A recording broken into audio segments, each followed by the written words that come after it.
I just visited a vaccination clinic in Virginia, at the Virginia Theological Seminary in Alexandria, Virginia. The seminary and other houses of worship in the area are partnering with the community health centers to offer vaccination and vaccination sites. They're seeing these kinds of partnerships, and not just there, but we're seeing them all over the country. People are coming together across different faiths to serve those most in need, with special focus on vaccinating seniors from all races, backgrounds, and walks of life. It's an example of America at its finest, and they're all meeting what Pope Francis calls the moral obligation. Get vaccinated, something which can, he went on to say, can save your life and the lives of others.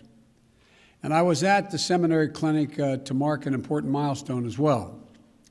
Yesterday, we crossed 150 million shots in 75 days, the first 75 days of my administration, on our way to hitting our goal of 200 million shots by the 100th day in office.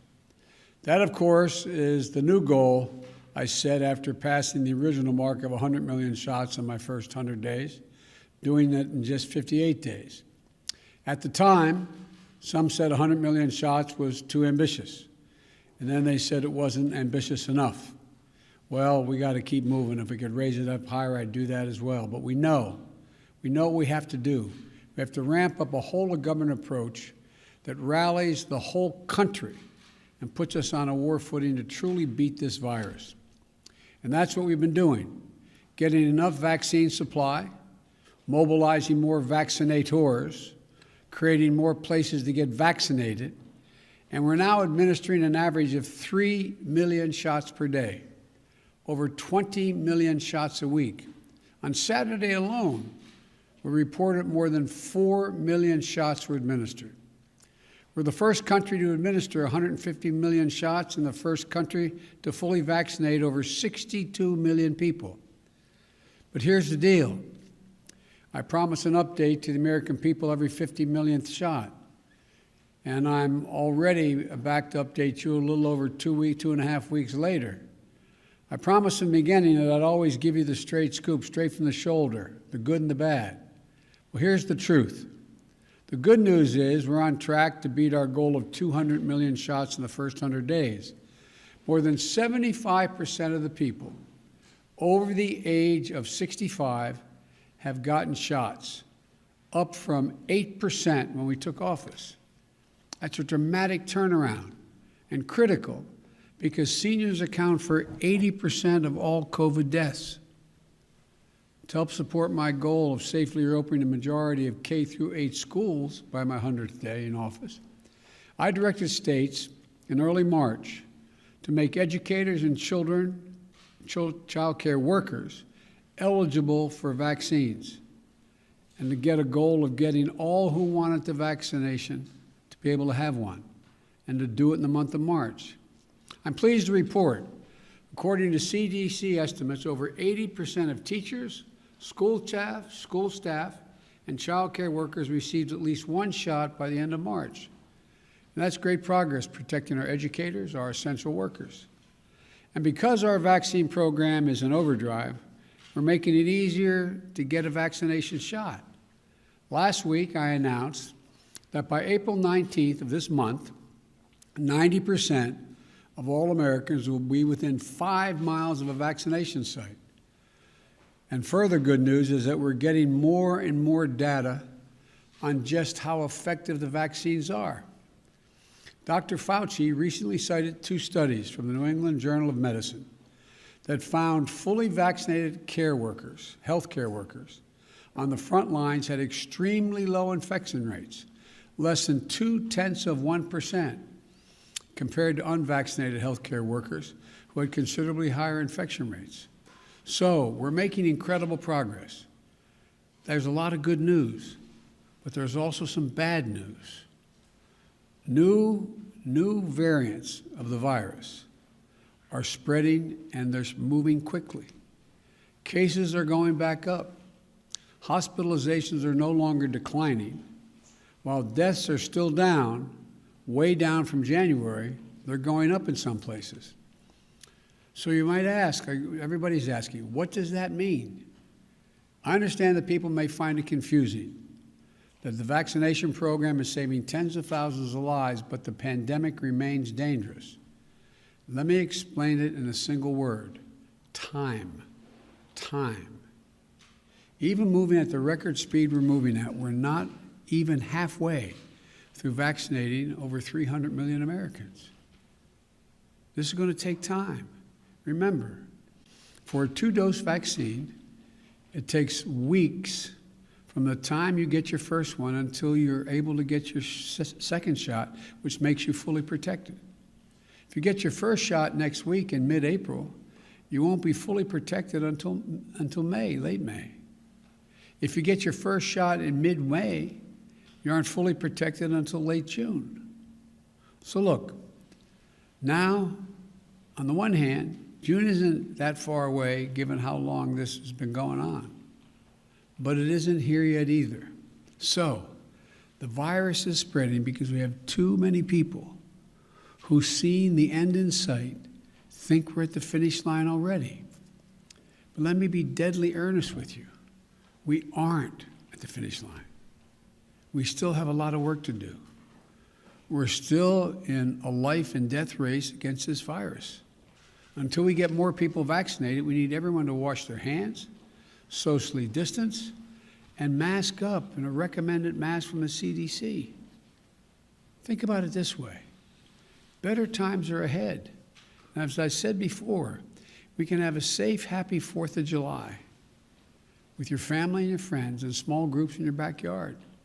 The real question is, how much death, disease, and misery are we going to see between now and then?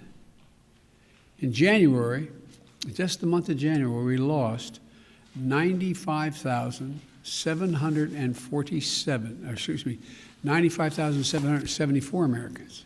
In March, that was 37,172 Americans. All told, I keep doing this, I know, but I carry this card every day with my schedule on it. And the back, I have a COVID update.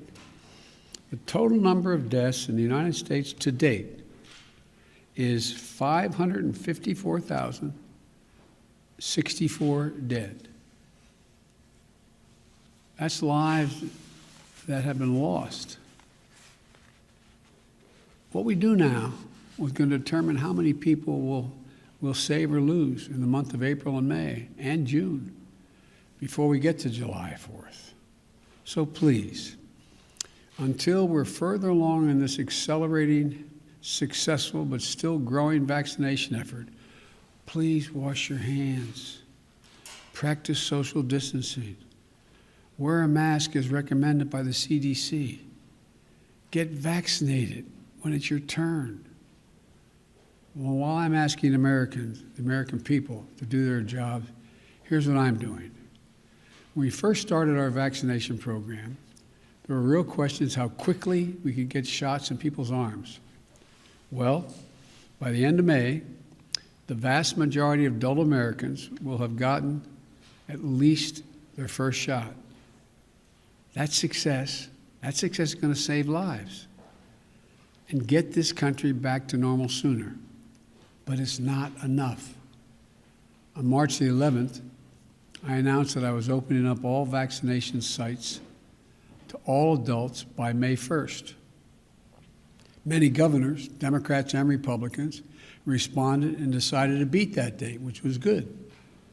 Thanks to their hard work and the hard work of the American people and the hard work of my team, I'm announcing today that we're moving that date up from May 1st to April 19th nationwide.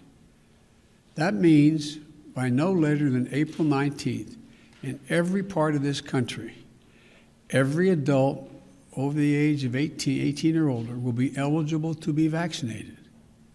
No more confusing rules. No more confusing restrictions. My message today is a simple one.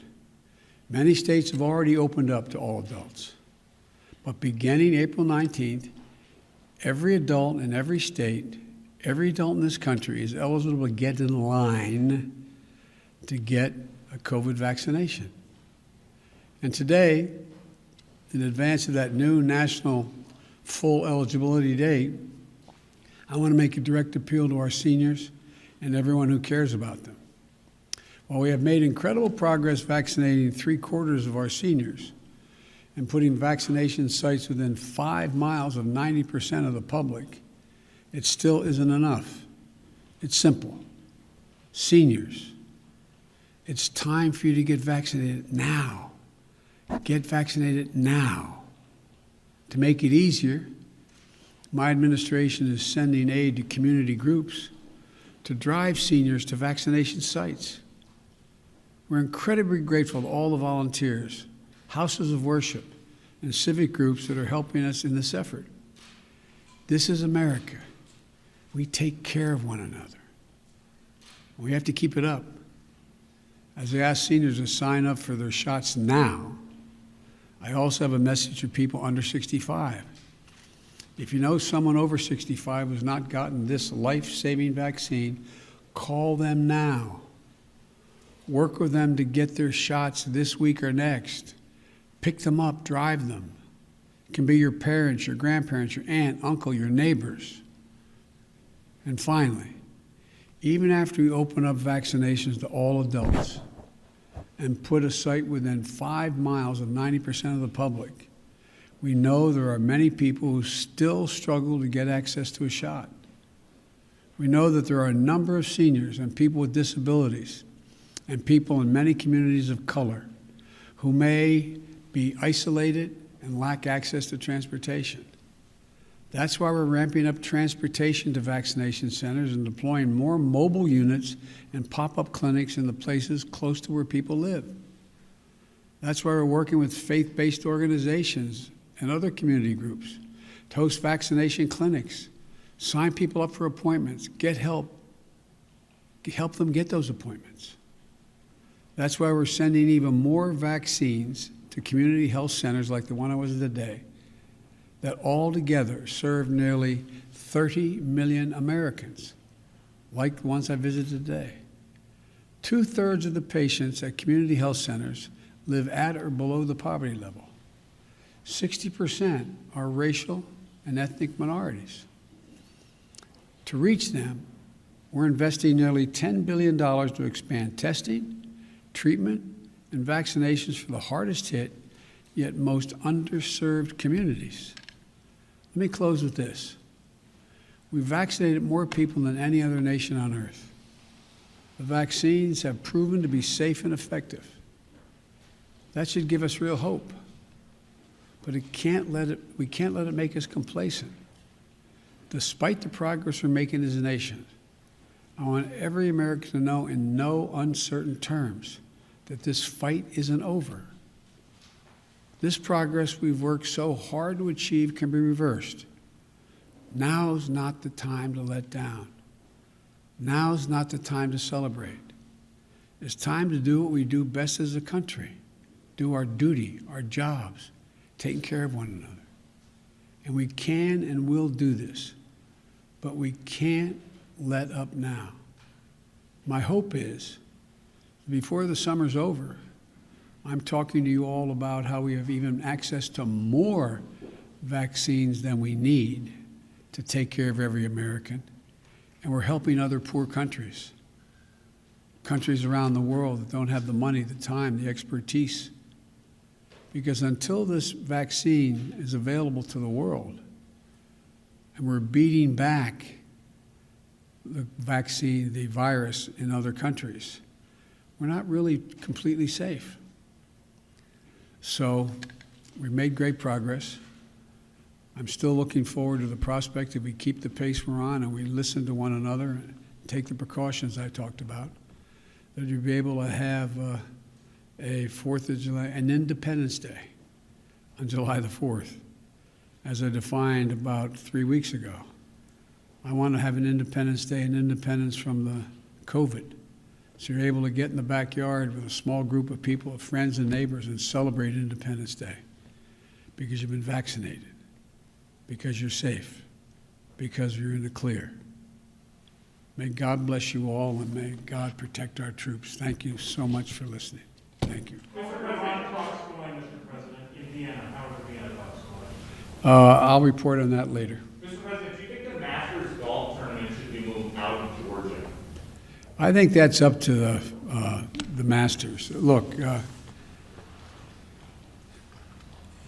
you know, it is reassuring to see that for-profit operations and businesses are speaking up about how these new Jim Crow laws are just antithetical to who we are.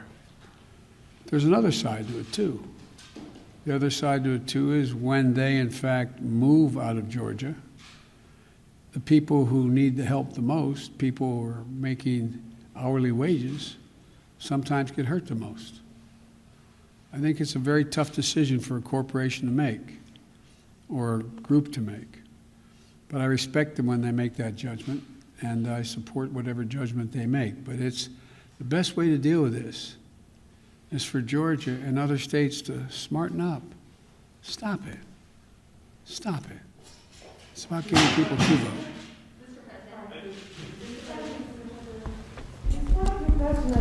Now, there are many Americans who are very reluctant to take the vaccine, especially in red states.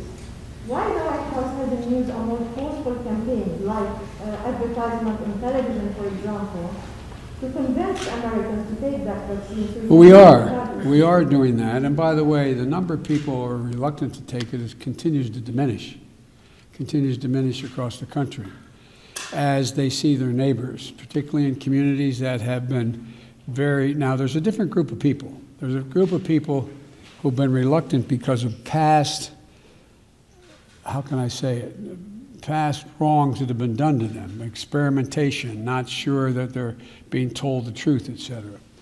But then there's another group. It seems to me to be, I